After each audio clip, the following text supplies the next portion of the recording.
Hello, and welcome to the first of the Global Parliamentarians COP26 Webinar Series. It's a really busy climate and net zero day here in the UK, so thank you so much for joining us this lunchtime. And thank you also to everybody who's joining from other parts of the world. My name is Malini, and I'm the Chief Executive of Globe International, the Secretariat. Globe is an international network of parliamentarians that was started 30 years ago by then Senators Al Gore, John Kerry, and their international counterparts. From this year, Globe International is serving as the focal point for the United Nations for the parliamentary group at COP26, and we'll be organising the COP26 Legislators Summit and the Scottish Parliament during COP26 and a number of other activities. So today's weekly series begins with a focus on Glasgow. And we're going to be looking at the politics behind it, and we're delighted to be working in partnership with E3G and the World Resources Institute in organising this weekly series. The webinars will decode the jargon, they'll get behind the politics and the key processes, such as the UN General Assembly, the upcoming G20, etc., to explain the state of play and highlight opportunities for legislators to engage further. Each webinar will importantly end with top recommendations for legislators to support success at COP26. So a very warm welcome to this first webinar, which addresses the trillion-dollar question, what is the Glasgow Package? And to help us unpack this question and decode the politics behind it are four experts: Nick Mabey and Alden Meyer from E3G, David Waskow from the World Resources Institute, and Isabel Hilton from China Dialogue. So first up, we have Nick Mabey, and Nick is the Chief Executive Officer and co-founder of E3G. His focus is on climate diplomacy, foreign policy, European politics, and the security implication of climate change and resource security. Delighted to have you join us as our debut speaker, Nick, and over to you. Thank you. Right, thank you very much, Malini, and it's really great to be here. I'm just going to share a few slides to help me rattle through trying to demystify, which is quite complex agenda. So as Malini said, I run E3G, which is a European climate think tank that works globally. I'm also a friend of COP, which means I advise the UK COP presidency on an independent basis. So obviously everything here is my and E3G's opinion, not the UK presidency's opinion. So starting with the basics, why does COP26 matter? Well, firstly, it's the first major global meeting since 2019, given the COVID hiatus, but also after we've seen climate devastation hit not just poorer countries, but also US, Canada, China, Japan, Germany. And so it's really critical that, given that public expectations are high because of, and that's reflected in polls globally, there's a real potential that if this conference isn't a success, there'll be a lot of loss of belief in the UNFCCC system, as we saw after Copenhagen. So the stakes are pretty high. But also we see climate on top of the political agenda, including in the geopolitical sparring between Xi and Biden. But the G20, Draghi has called the G20 Climate Summit. And climate has thankfully been a golden thread of cooperation through the last 18 months. It's often seen dispute and contention on many issues. And it's really critical that COP26 is built on that firm sense of cooperation, particularly from the major powers, so that people trust that it will be delivered. And what it needs to do is to do more to solve climate change, but we've already done more. So particularly because renewables and electric vehicles are much cheaper than was expected in Paris. The actual outcomes we're looking at are much better. So from projections after Paris of 2.7 to 3.5 degree rises by 2100, we're looking at kind of the low 2 degrees and so on. Unfortunately, the science of climate risk shows that that's more dangerous than we thought it was at Paris. So we've done more, it's cheaper to do even more, but the risks are higher. And I think that's why this is so important as the first delivery and ambition COP. We're not negotiating a treaty, though there will be negotiations, but it's really whether the Paris ambition cycle, which is our 5-year increase of ambition, is working and adapting to these changes in circumstances, particularly the worse and more clear impacts, and that governments are taking their promises made in Paris seriously. That's delivering your promises and then increasing ambition and showing we're delivering. and particularly in response to the IPCC report this year. But we know, no matter how well the politics go in the next 2 weeks, that the commitments going into COP won't be enough to close all the gaps to a firm 1.5 degree trajectory. So a kind of new task for COP is to set up a path to close those gaps. And that's not just important for climate. Again, we will see this outcome from Glasgow will really shape COVID recoveries, particularly the work that will happen next year on recoveries for the majority world, and investor perceptions of what is good economic investment, what's good political decision making. So this COP is a real turning point and will basically decide what level of warming we live with and an awful lot of the shape of our economic activity going forward. So where does COP fit in? Obviously, the UNFCCC isn't the only game in town, but it is the main keystone of the global climate regime in the UN system, but also other major things like the development banks, the World Bank, the IMF, WTO key off what happens in Glasgow. So don't just think of it. But inside the package, we have United Nations Framework Convention on Climate Change, which will meet. Then we have the Conference of Parties to UNFCCC and the CMA to the Paris Agreement, which is surrounded by different bodies. So when you're there, you'll see all these different acronyms for those of you who aren't familiar with COP. But together, they constitute the overall climate change pillar of the global regime. But as I say, this also then shapes and keys off other areas. The other thing you will notice if you're attending COP is the huge number of different groups, many countries being in many different groups, from the like-minded developing countries to the environmental integrity group to least developed countries. This is a multifaceted, multi-level negotiation. There's a link there to the party groupings on the UN site. And fun enough, we're trying to change the whole economy very quickly. So this is a complex task. Countries have lots of different interests and different issues, and they come together in lots of different groups, which sometimes can be bewildering, but it's necessary in order to solve the problem. But the main thing is, what's Glasgow for? So Glasgow is not Paris. We're not agreeing a fundamentally new treaty architecture. We've got that. It's really two things. Firstly, an adjudication moment. How much have we done? What governments can do? What are we doing? How can we see our progress on climate action? But secondly, a launchpad moment. How do we, because we are falling short on what is necessary, how do we set acceleration pathways going forward, both in the formal process and in other institutions and in markets? So that adjudication and launchpad really frames the mixture of different things we're seeing. And it also frames a number of issues. So climate has been a thread throughout the year, starting at the Biden Leaders Summit, the big set of commitments of the G7 from the major rich economies, followed up at the UN General Assembly in September. Again, a lot of issues. China decided to stop coal financing. The Americans said they'd give more money to developing countries. Sorry, a bit of a lackluster outcome at the annual meetings of the World Bank and IMF, unfortunately. But then the big feed into COP is the G20 leaders meeting just before COP, which will be discussing some major issues around climate targets, coal, elsewhere, which will really decide whether COP starts with a bang or if COP has to pick up and raise ambition coming out of COP. And what can this COP actually do? Well, you'll see a lot of these things. Keeping 1.5 alive is the headline of the COP presidency, as long as making coal history. And that means filling these gaps in the gigatons. We've got a 30 gigaton gap to 1.5 by 2030. We think the best case scenario from this COP is 9, so there will be a gap coming out of COP. We're not at the 9 yet, we're at 4. So we're waiting for China to come forward, India, some of the other middle-income countries with new commitments or increasing their commitments. And that's going to really critically affect how we go into COP, which has 3 main things. So firstly, we need these increased commitments to ensure 1.5 is credibly within reach in the 2020s. We need to back that up with finance, both to deliver the 1.5 and protect countries from climate impacts. And then there'll be a bunch of global deals on sectors, particularly on coal, on internal combustion engines, on financing fossil fuels. And that is the brief outcome. The more detailed outcome is if we're going to really be able to say at the end of this COP that we've responded to the IPCC report, we've kept 1.5 alive, we need a solidarity package, which is the promises we made coming in out of Paris. So the 100 billion has to be connected. I'm sure we'll talk about that. Progress on adaptation, loss and damage, a forward process on post-2025 finance we started.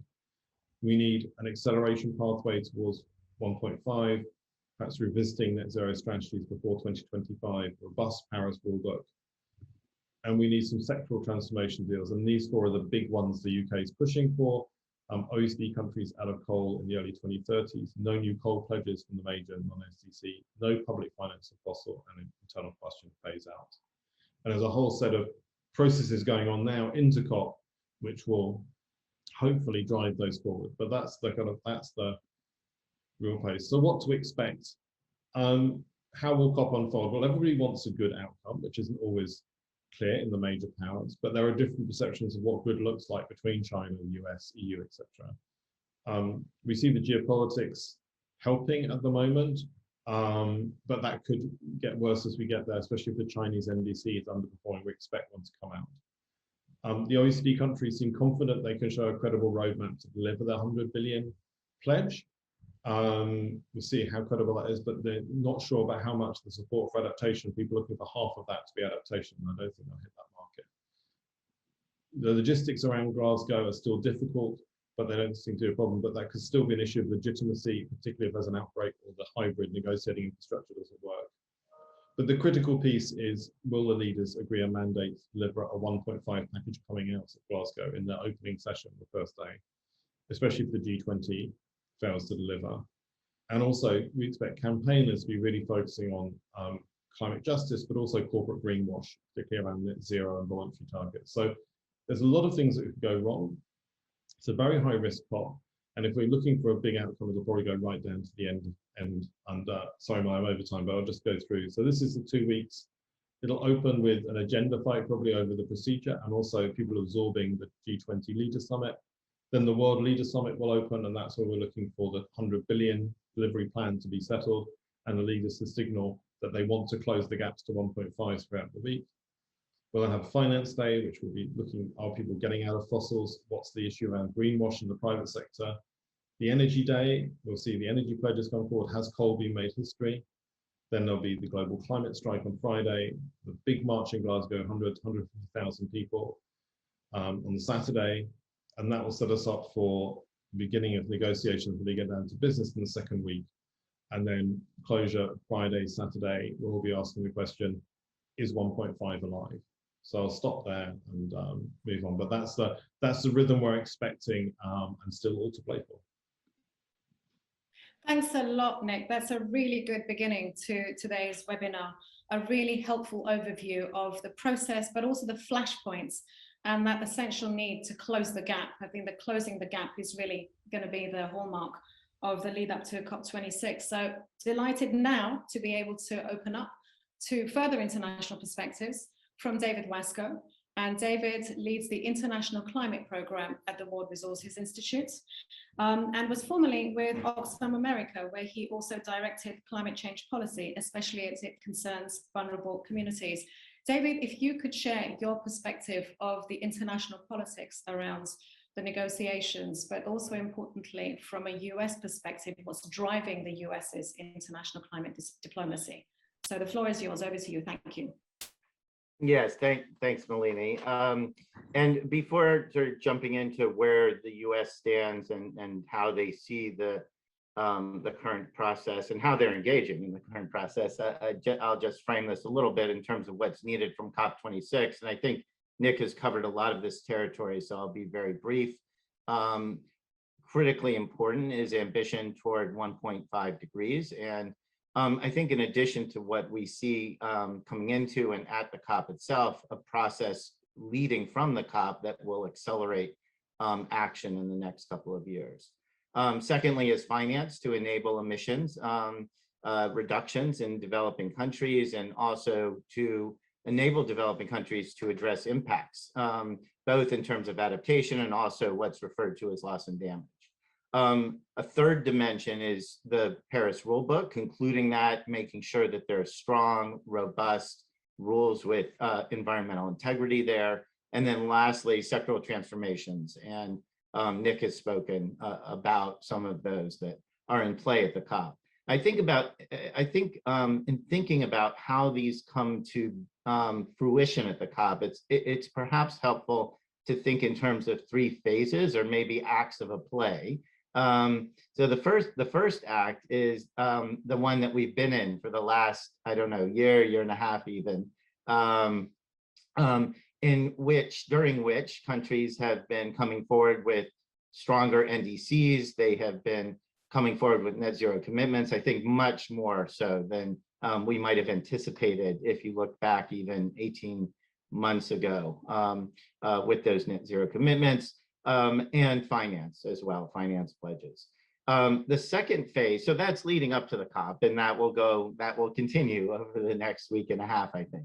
The second act is really around the World Leader Summit, and then some of the days after that, as Nick just described, it's sort of a moment for leaders to come to the stage and to show what they're going to do. Some of that will be reiteration of what already they have said they'll do in NDCs, net zero commitments, and finance. But we also can anticipate, and especially in the sectors, as Nick said, some additional action and hopefully some real movement forward. And then the third act is the one that comes after that, leading up to the end of the COP, and that's where we need to see outcomes on a number of those negotiation issues. This is a moment for accountability and acceleration. Accountability in the sense that we need to see that countries are addressing the gap toward 1.5, that they're addressing what may be some of the gaps still toward the $100 billion a year in climate finance.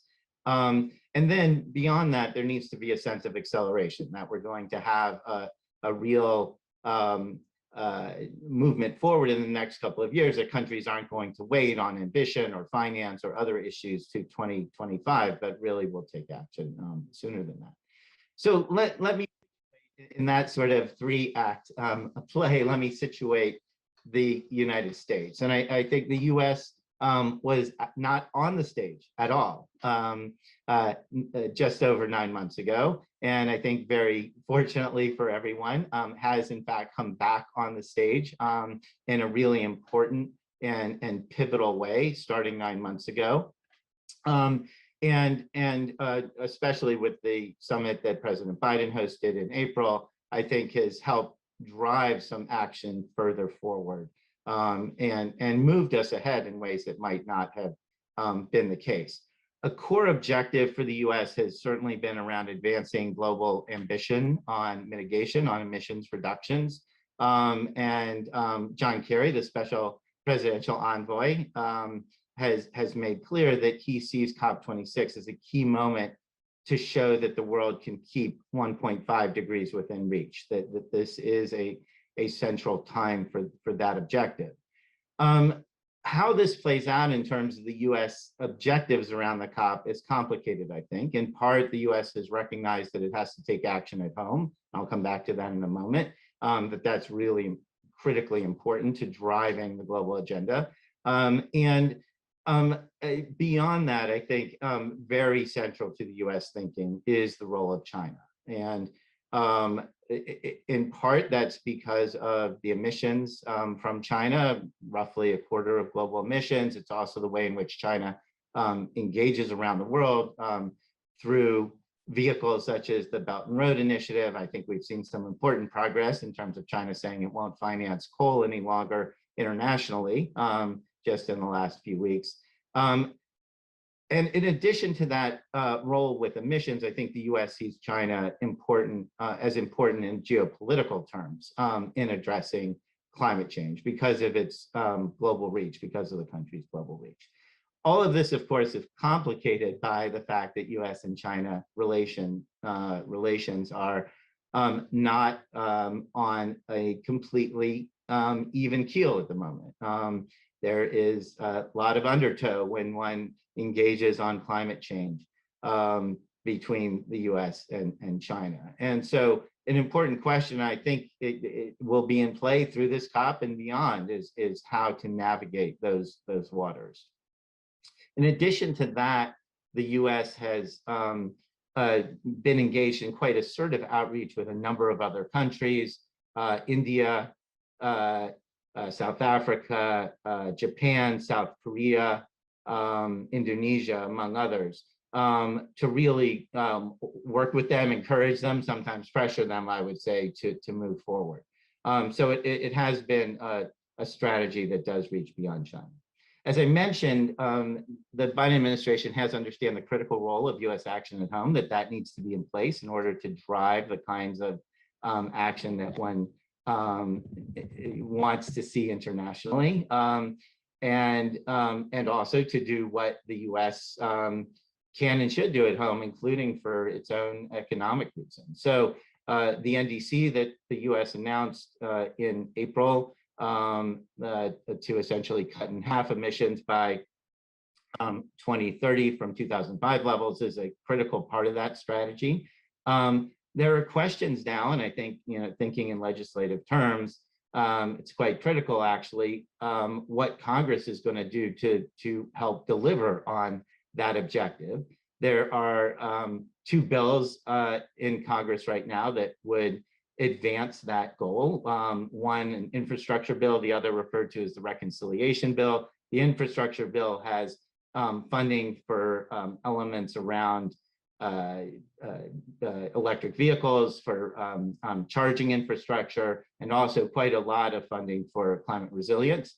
The other bill, the so-called reconciliation bill, right now is the real hot potato in Washington. And there are key questions about what can be gotten through that bill. Will it have a clean energy payment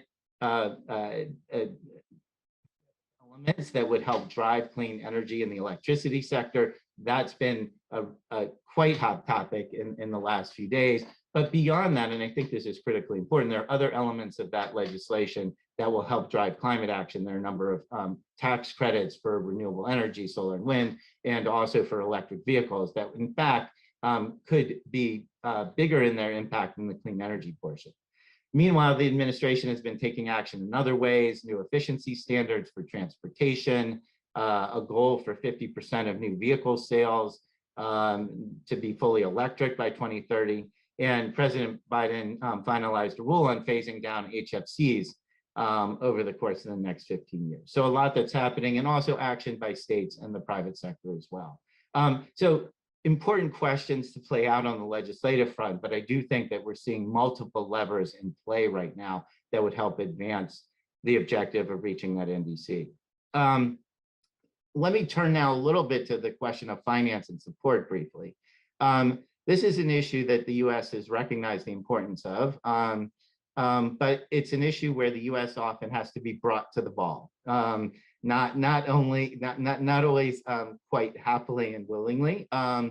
Very recently at the UN General Assembly, President Biden announced that the administration will double the initial commitment to increase its finance that they made at the Biden summit earlier in the year. So that would reach $11.4 billion a year by 2024. So it's a 4 times that it is a 4 times increase on what's currently in place. And also that they would increase adaptation finance by 6 times, though I think it's important to note that that would still only reach a third of all climate finance. So a movement on adaptation finance, which many developing countries, vulnerable countries, feel quite important about, but not all the way to parity. Again, legislative questions are critical. What's going to happen in appropriations legislation, even in the next several months? And we have to see how that plays out.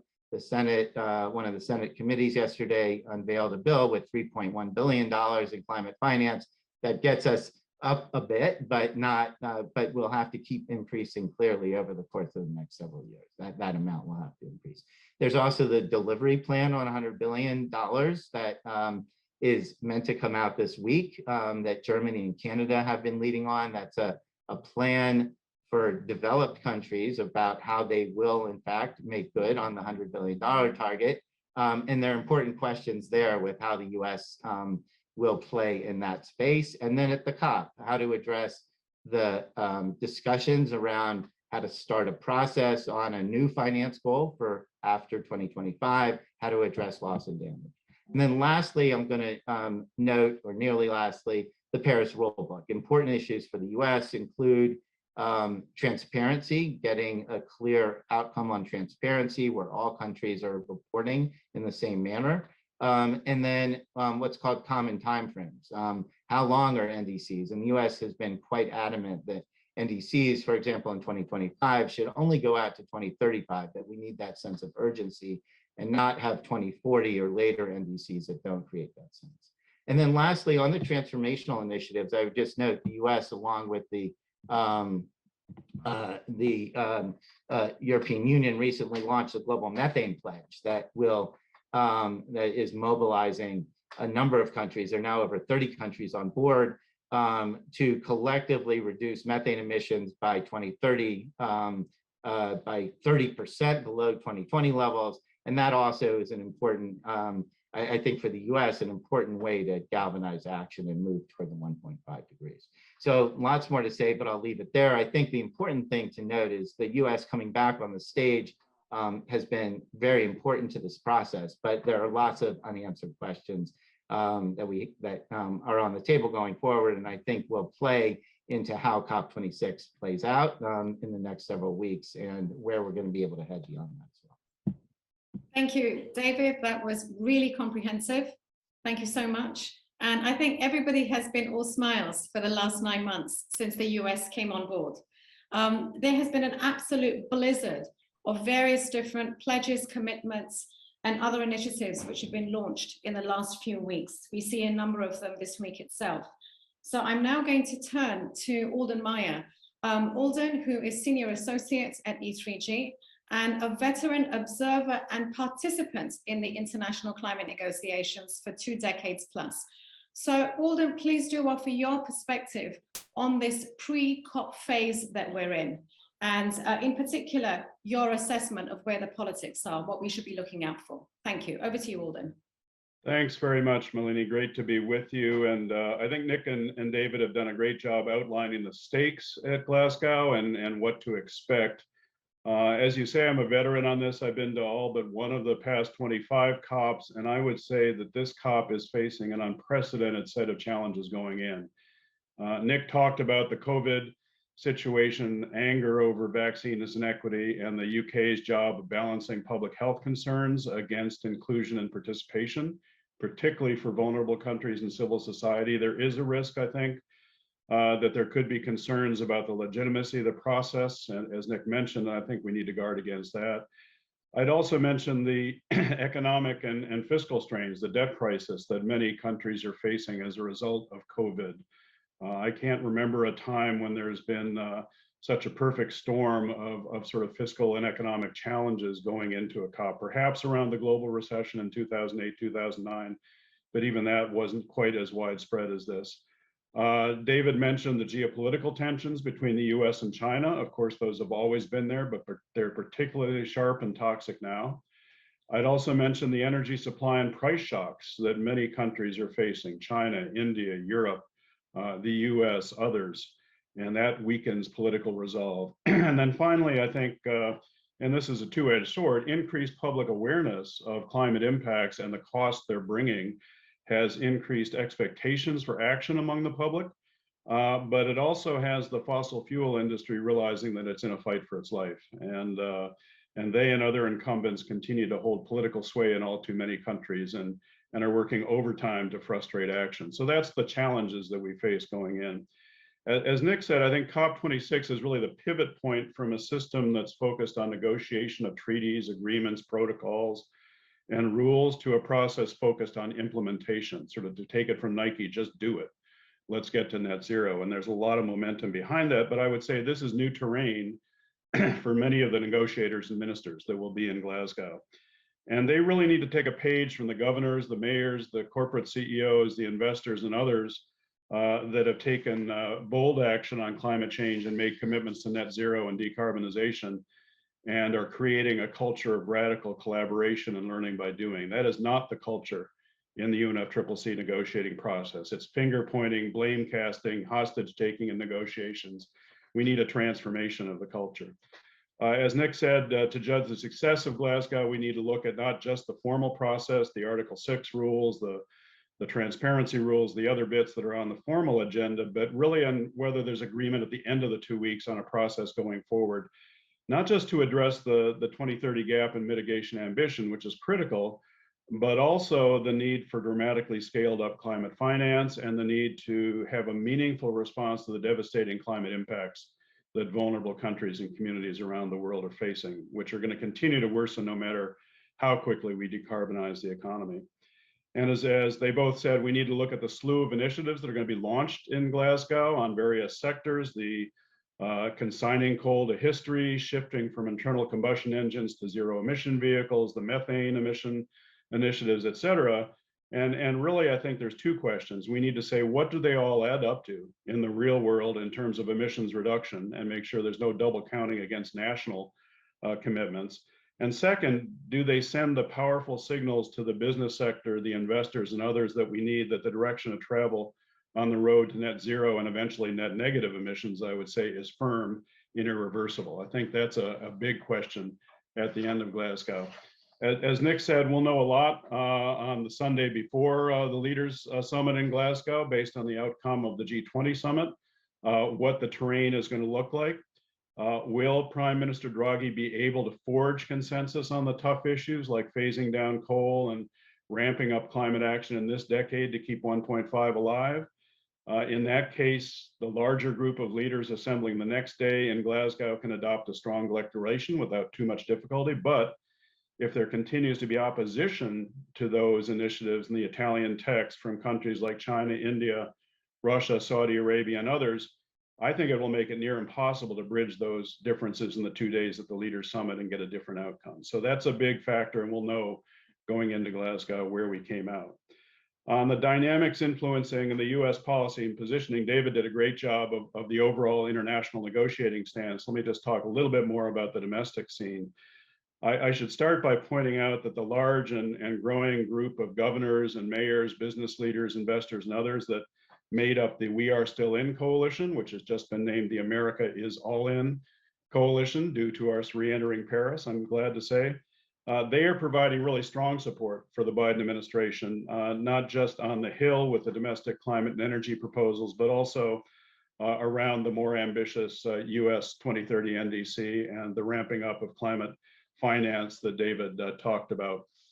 But I should also add there are very powerful forces, such as the American Petroleum Institute, the US Chamber of Commerce, and others that are not aligned behind President Biden's agenda and are working 24/7 to block his Build Back Better plan in the Congress. And unfortunately, the vast majority of Republicans continue to side with proponents of denial, delay, and disinformation when it comes to confronting the climate emergency. Though there are some signals that at least some of them are starting to understand that this is not good for their long-term political health when it comes to winning support from women, independents, and young voters. I would say that most of my NGO colleagues in the US are focused like a laser on the fight in Congress over domestic legislation, as they should be, and trying to deal with the obstacles posed by Senators Manchin and Sinema in particular.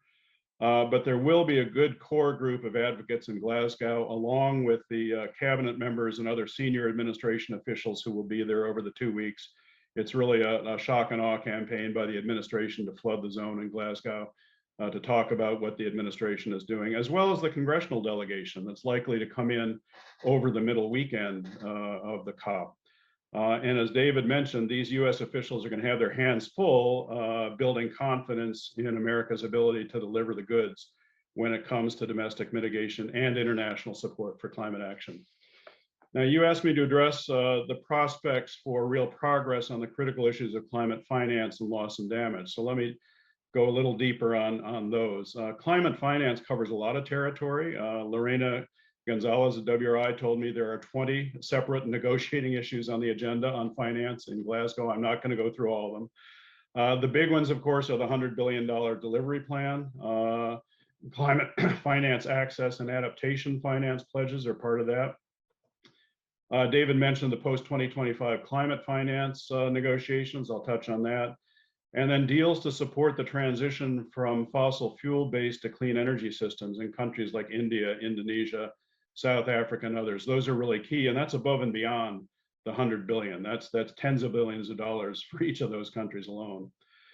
And so as David said, it now looks like the $100 billion delivery plan that Minister Wilkinson of Canada and State Secretary Flassbarth of Germany are brokering will be postponed until sometime next week. There continue to be differences among the donor countries on just what that plan should commit to, in particular on the proposal from the Climate Vulnerable Forum and many NGOs that the plan should aim to deliver $600 billion over 6 years, making up in later years for the expected shortfall of the $100 billion in the 2020, 21, 22 range. And it would really be a shame if the delivery plan, which was intended to shore up trust and confidence that developed countries would meet their commitments, instead ended up further inflaming tensions on this issue. So there's work for those two ministers to do over the next week before that's launched, and that'll be a key thing to watch going into Glasgow. And as others mentioned, well, there's been some movement towards increasing the share of climate finance going for adaptation.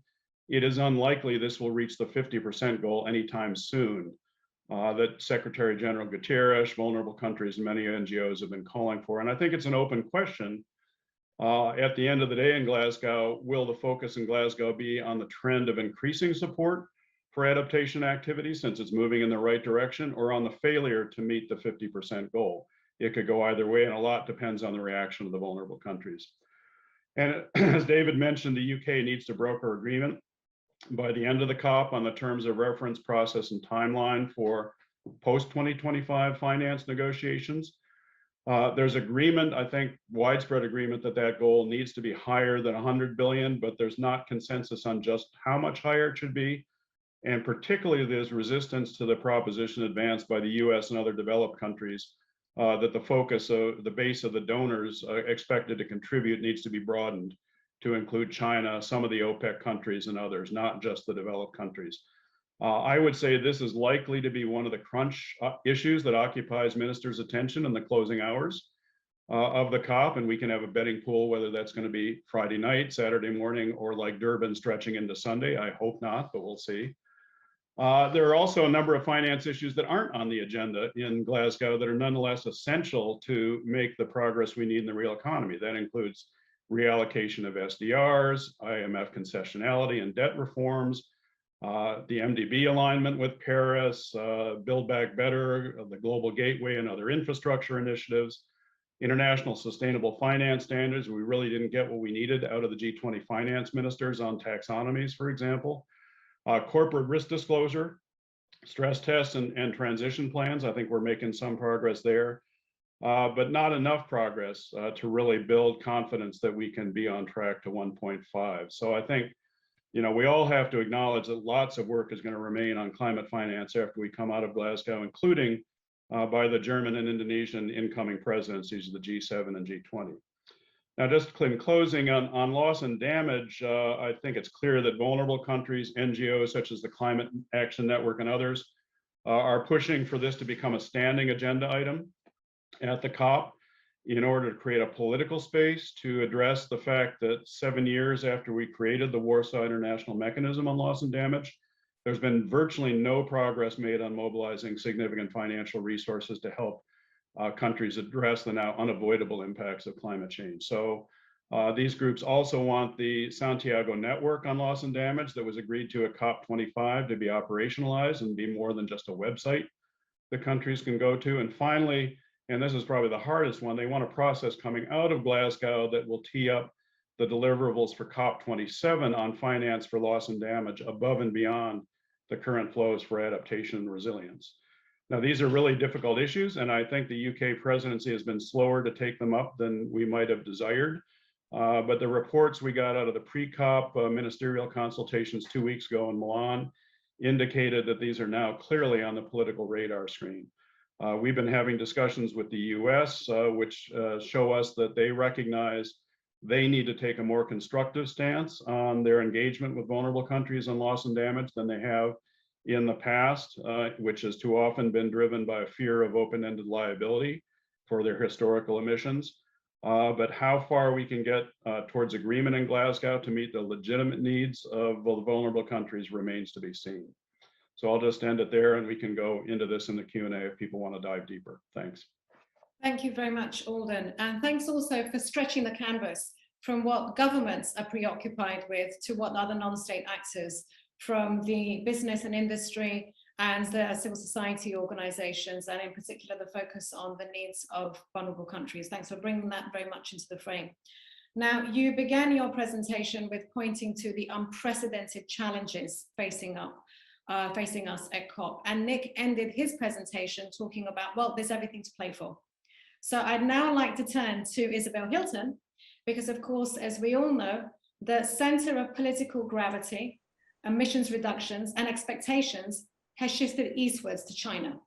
So Isabel, you are also a veteran in these discussions, but importantly, reporting from China over many years, the founder and former editor-in-chief of China Dialogue, and have probably a better objective assessment of what's going on in the country and a Chinese optic on these issues. So I'd like to hand over to you now. Floor is yours. Thank you, Isabel. Thank you very much, Malini, and as always, a daunting task to speak, as it were, not for China, but certainly about China in this in these negotiations. The world's biggest emitter, as we all know, and its head of state will not be attending COP, which isn't a terribly encouraging signal.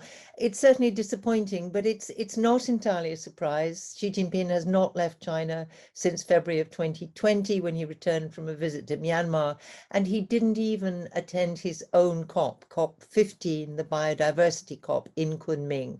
He addressed it virtually from Beijing.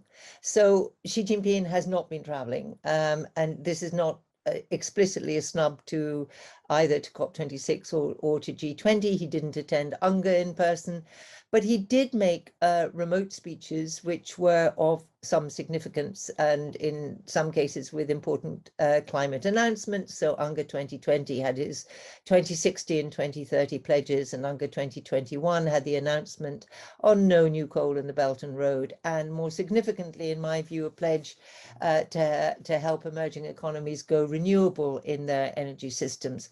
So obviously it would be nice if he were to attend, but non-attendance does not mean non-engagement or indeed non-participation.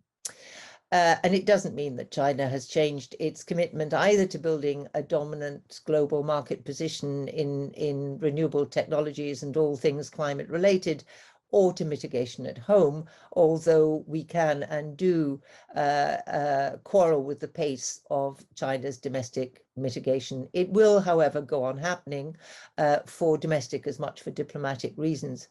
But diplomacy counts, as we know. JiaBin Huang will be in Glasgow. A Chinese delegation, as usual, will be in close touch with Beijing.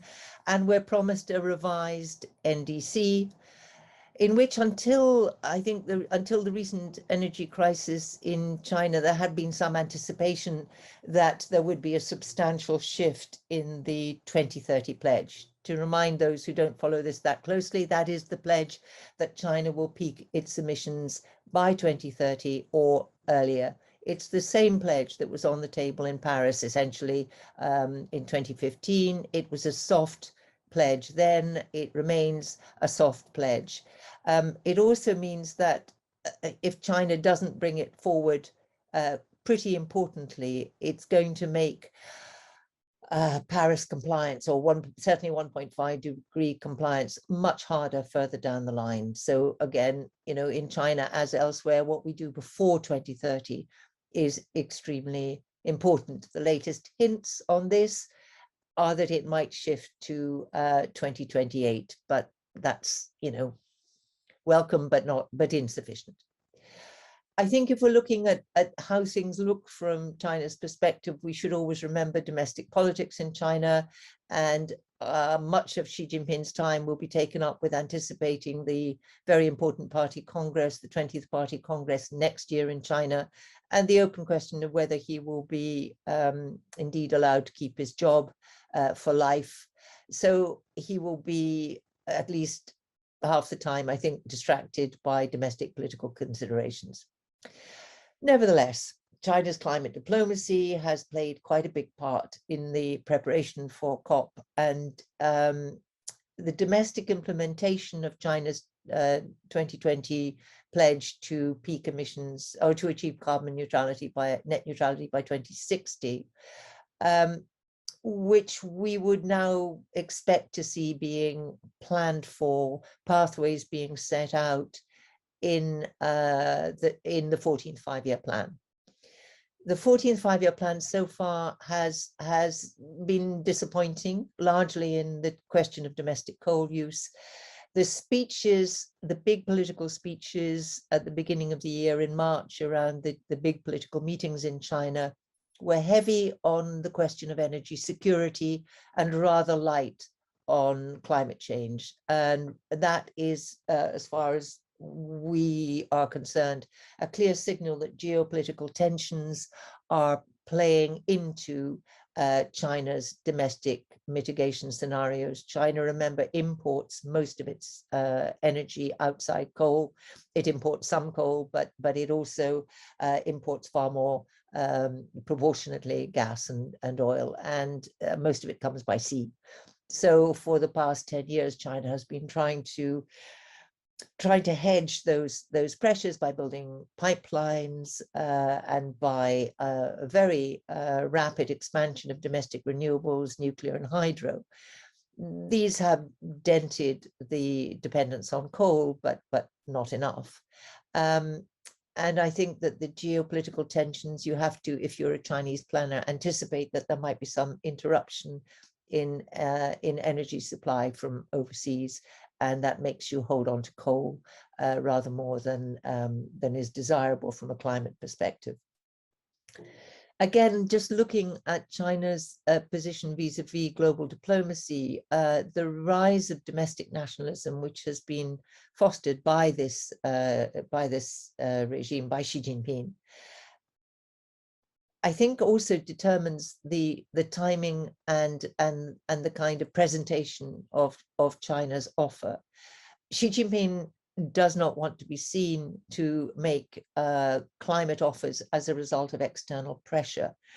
He wants them to be seen as an expression of China's position as a responsible global player. And China wants to keep creating that impression, especially with G77 countries.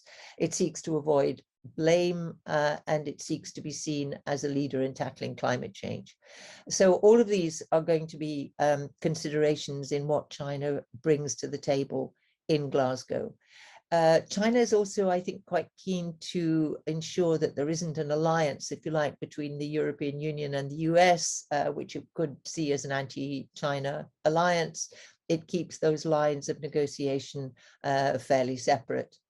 China is anxious to avoid trade policy becoming too mixed up in climate policy. It's against EU proposals on CBAM, despite the fact that they affect only a very, very small proportion of imports from China into the European Union. But it will be on the watch for other trade-related measures and quite keen to, I think, retaliate if it sees trade measures being smuggled in the guise of climate. One big question, I think, for Glasgow is the degree of China's commitment to 1.5. China's always been suspicious of 1.5. It was suspicious when it arose in Paris. It's never really formally committed to it. It has insisted again recently that 1.5 is aspirational, that it's not a treaty obligation. But it also insists that its 2060 target is roughly compatible with 1.5. I return to the point that that is only true if action before 2030 is radically stepped up. And a failure to do that would mean that Paris compliance for China would depend very heavily on expensive and unproven technologies like carbon removal, like CCSU further down the line. So it's kicking the burden into the future, which is not what we need for Glasgow. So China wants to be seen in a positive light, and I think beyond COP, much will depend, its success in that will to some extent depend on what happens in the United States, against which China inevitably measures itself. China's image benefited greatly from Donald Trump on climate, And so a failure for the Biden presidency to enact its climate legislation, China would see as a diplomatic gain. So the 2060 target is currently working through China's internal planning system. China has launched a rather limited reach carbon trading system finally, after much delay, but its targets remain density targets and the price is currently on the floor. So it's unlikely to do much good for quite a long time.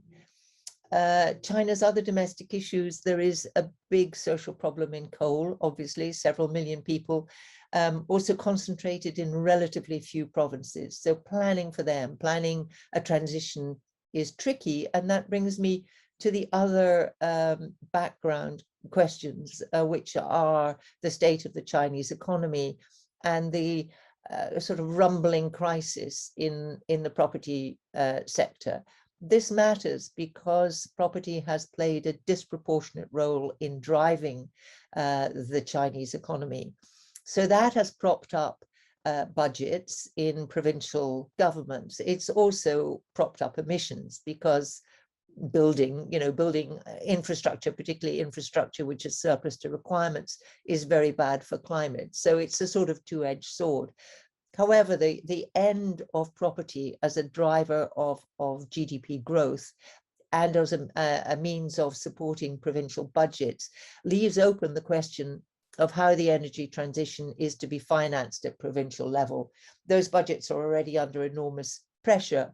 And in the short term, the politics of keeping the lights on and the heating on in the North China winter, of keeping up energy supplies to factories in South China, are likely to prevail over more vigorous climate mitigation measures. This despite the fact that coal is cash negative, and actually a great deal of China's energy crisis is to do with misaligned markets and misaligned planning and policy incentives. So there are things China can do both to mitigate its short-term energy crisis. At the moment, there is relatively little interprovincial transmission, very few incentives. So there are things that China can do in terms of internal reform, which would greatly would remove some of the obstacles to a more rapid transition.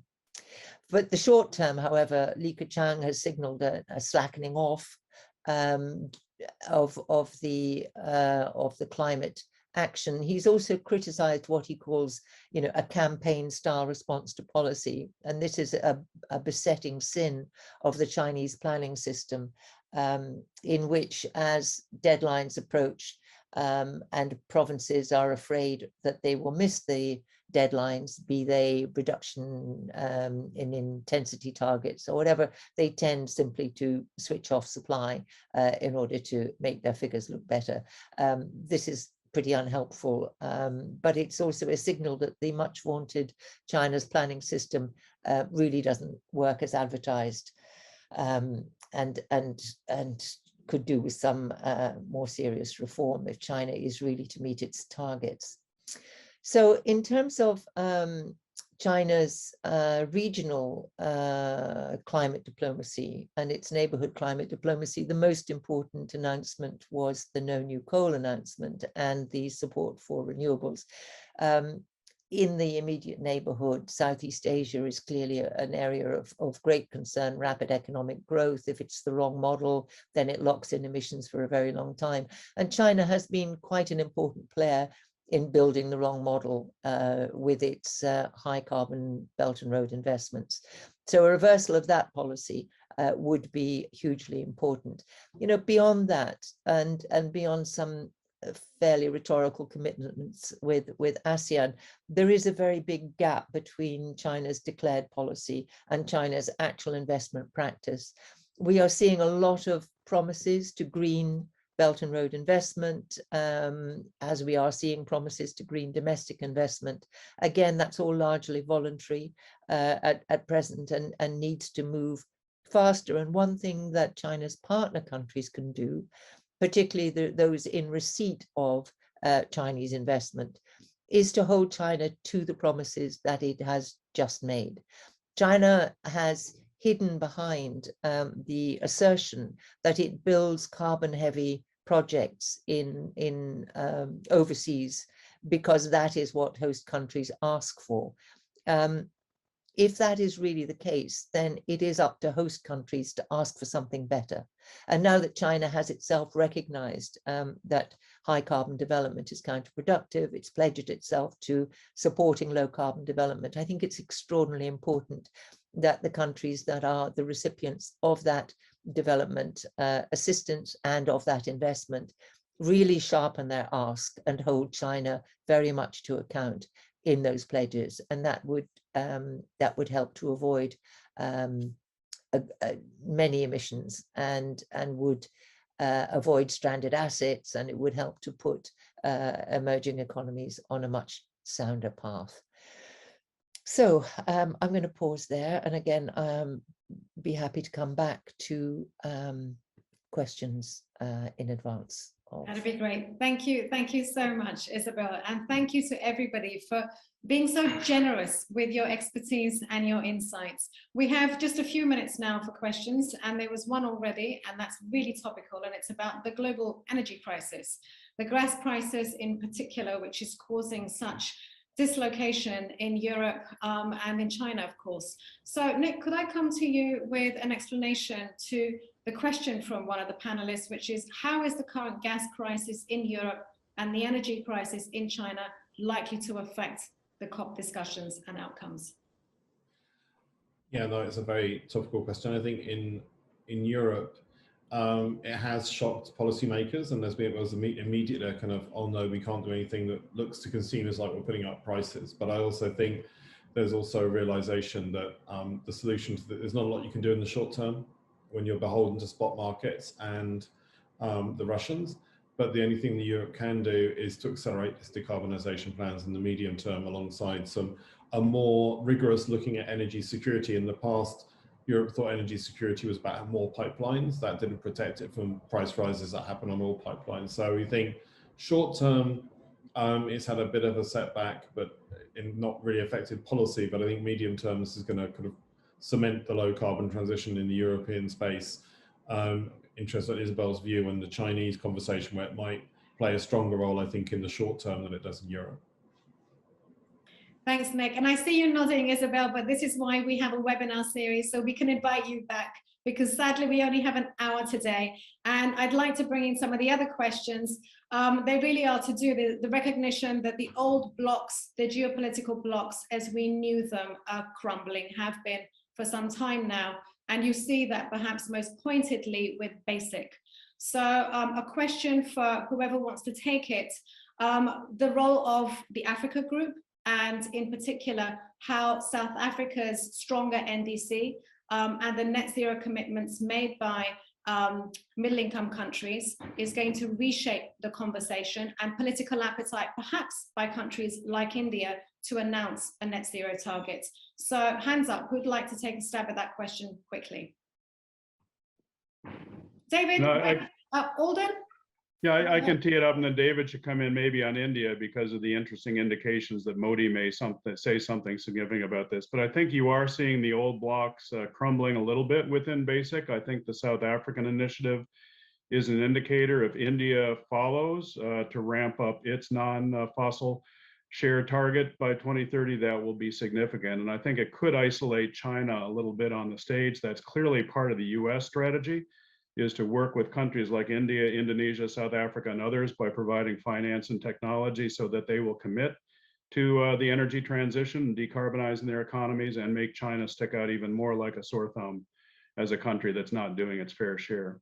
So I'll leave it there, and maybe David wants to say a little bit more about Prime Minister Modi and the rumors out of India that he may say something interesting. Will Modi say something interesting, David? I think he might. I think, though, what he may come forward with is essentially a commitment to where they are currently headed in actual practical terms. Current policy is very much focused on achieving 450 gigawatts in renewables by 2030. So he may announce that an NDC would incorporate that target, but I think also that they would increase their target or strengthen their target for emissions intensity reductions and also for non-fossil share in the energy system. From what we're hearing, it's likely that the targets they would strengthen on those fronts would really reflect where they're currently headed. So I think what that would be doing is essentially India shining a spotlight in an appropriate way on itself in terms of the action that it is taking in the direction it's headed. I do think it does also have some implications for BASIC, and I think BASIC is not as sort of stable a grouping as it had been. The other thing, just to quickly mention, is South Africa, by leaning into ambition, I think has also strengthened its hand to press on the question of finance. I think they will really push on the finance questions in the course of the COP. Thank you. And if I just may come in with a point of information from one of our own GLOBE members, and that's in Nigeria, that we are hoping for a Nigerian presidential assent to the country's first ever climate bill, which also includes a net zero target. And remember, this is the largest country in continental Africa. So there is everything to play for. I would like you please to end our first webinar today with your top recommendation from what legislators can take from today's conversation, and in particular, focus their efforts on in these last critical 2 remaining weeks to COP26. Let me start with Nick, please, and then I'll go around the table.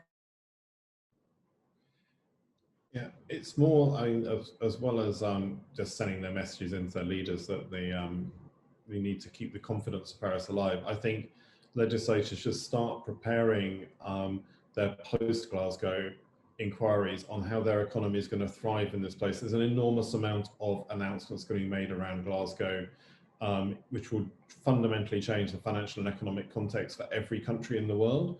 And I think it's up to parliamentarians to push their executives to say, are we fit for this future? Even if it's not a full 1.5 future, it's still a transformation in the way we work. So that would be my one recommendation. Get those committees whirring, focus the minds of your leaders on reacting to the Glasgow pivot. That's a great suggestion. And just one recommendation each, please. David, what would your top one be for legislation? Yeah, I would say it's the money. I think investment, both domestically and also for developed countries, for what they will do on international climate finance. And Alden? Yeah, I mentioned the We Are Still in America's All In coalition. I would say there are coalitions like that in countries around the world of subnational actors, and I think national parliamentarians and legislators should reach out to them and say, what can we do to make it easier for you to ramp up ambition, meet your net zero commitments, partner with the subnationals? That would be the biggest thing I think they could do coming out of Glasgow. Excellent, and that chimes very much with what we're already doing with GLOBE and the local government constituency at the UNFCCC. So finally, Isabel, over to you. Help lead us out from this first webinar. Over to you.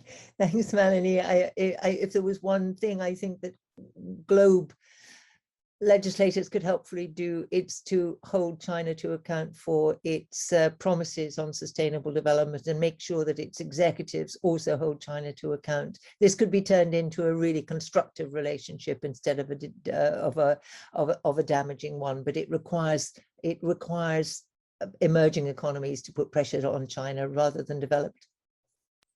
Fantastic. So I think I'm going to be picking up that theme of accountability, which matches so well, Alden, which what you were talking about, the accountability, the ambition, the accelerating action.